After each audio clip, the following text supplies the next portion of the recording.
वैसे by the way हुकूमत को भी बड़े आड़े हाथों ले रहे हैं आजकल एहसान साहब, इस पे आप कुछ तबसरा फरमाइएगा। वो वाडा साहब के कोई बहुत अच्छे रिमार्क्स नहीं है गवर्नमेंट को लेकर, बल्कि उन्होंने ये बातें की है 26 के एहतजाज के हवाले से।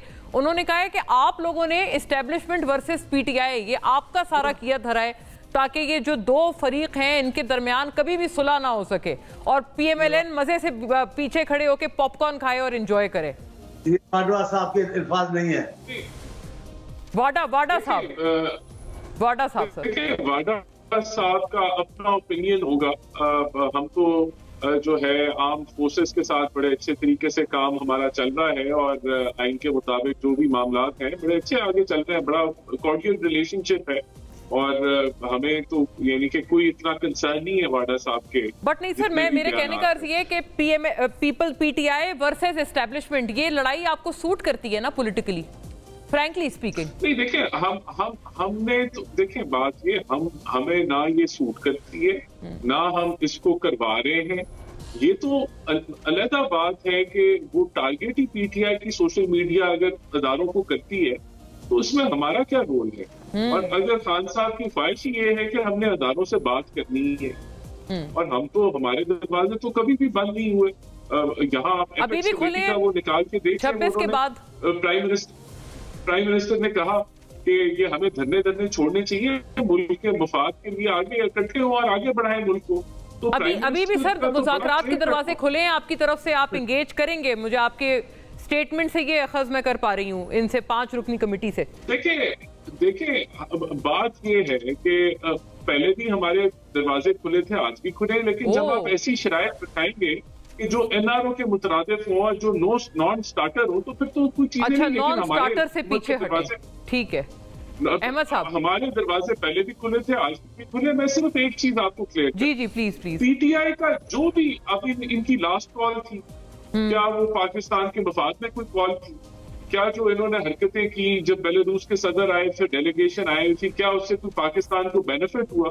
क्या उसके बाद जो इन्होंने प्रोपेगेंडा किया उससे पाकिस्तान को कोई फायदा हुआ? वो सर आपने सुना ना अहमद साहब से, मैंने पूछा अभी तो उन्होंने कहा कि ये इसलिए क्योंकि अभी जो भी पैसा आएगा मुल्क में वो तो ये आप लोग सारे करप्शन में उड़ा देंगे।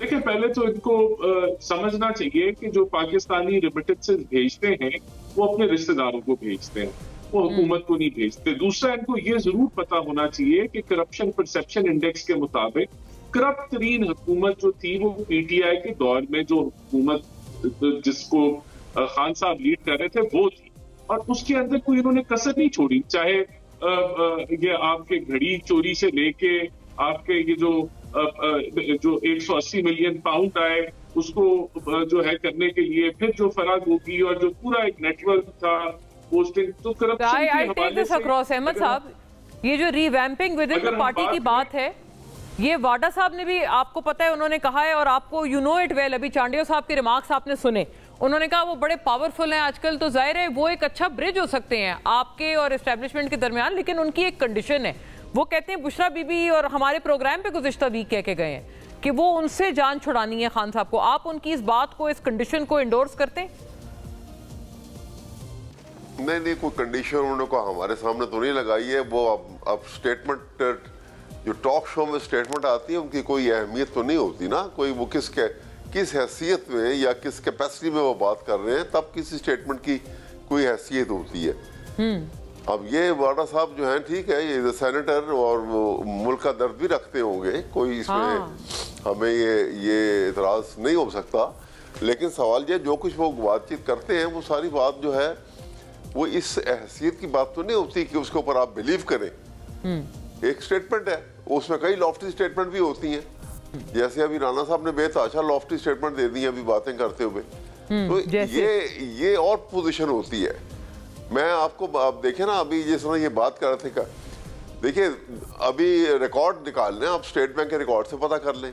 2021 में जब मैंने आपको बताया था फॉरेन एक्सचेंज हमारे ज्यादा थे, 2021 में 37 बिलियन की पाकिस्तान की एक्सपोर्ट थी, ever highest in the history of Pakistan. ये रिकॉर्ड है, अब आपने स्टेटमेंट से स्टेट बैंक से चेक कर लीजिए इसको।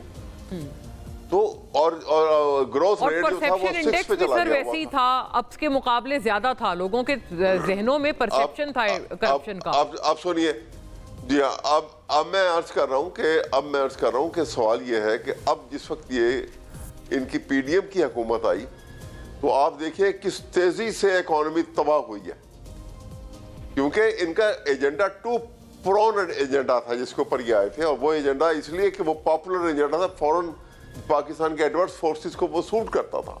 अच्छा, to destroy the economy of Pakistan and to disgrace arm forces in the eye of people of Pakistan. उसके लिए 9 मई का ये सारा जो है ये प्लान जो है। अच्छा सर, ये जो आर्म फोर्सेस डिस्ग्रेस एस्टेब्लिशमेंट, ये एजेंडा, ये मैंने अभी राना साहब से पूछा, वो कहते हैं ये तो इस एजेंडे पे आप लोग गामजन हैं, आपके जो सोशल मीडिया हैंडल्स हैं उनके हवाले से वो ट्वीट करते हैं। बिल्कुल भी नहीं, अगेंस्ट एस्टेब्लिशमेंट आप लोग खुद ही तो करते रहते हैं।